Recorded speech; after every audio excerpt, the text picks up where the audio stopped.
40-50 வயசுலலாம் வேலையிலேருந்து ரிட்டையர்ட் ஆகிட்டு பிடிச்ச வேலையை பண்ணிக்கிட்டு பிடிச்ச கண்ட்ரீஸ்க்கெலாம் விசிட் பண்ணி ஜாலியாக என்ஜாய் பண்ணி வாழணும்னு நினைக்கிறீங்களா?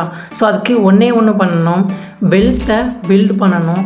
அந்த வெல்த்தை பில்ட் பண்ணுறதுக்கு நீங்கள் 2 விஷயத்தை தெரிஞ்சுக்கணும். ஒன்று அசட், இன்னொன்று லயபிலிட்டி. அசட்ஸ்னால் ஒன்றும் இல்லை, put money in your pocket. இந்த இன்வெஸ்ட்மெண்ட்ஸு, பிஸ்னஸ்ஸு, ரியல் எஸ்டேட்டு இதுலலாம் வர காசுக்கெல்லாம் உங்கள் பேக்கெட்டுக்கு உள்ளே வரும். லயபிலிட்டிஸ்னால் take money out from your pocket. உங்களோட பேக்கெட்லேருந்து மணியை ஃபுல்லாக உருவிக்கிட்டே இருக்கும். அதில் என்னென்னா car, credit card bill, so loans, இது எல்லாமே உங்கள் பேக்கெட்டில் இருக்கிற மணியை வெளியெடுத்துகிட்டே இருக்கும்.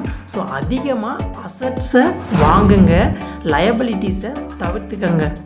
அப்போ தான் நீங்கள் லுக்கில் மட்டும் ரிச் இல்லாமல் ரியலாக வெல்த் பில்டிங்லேயும் ரிச்சாக இருப்பீங்க. So think about it guys. Bye for now.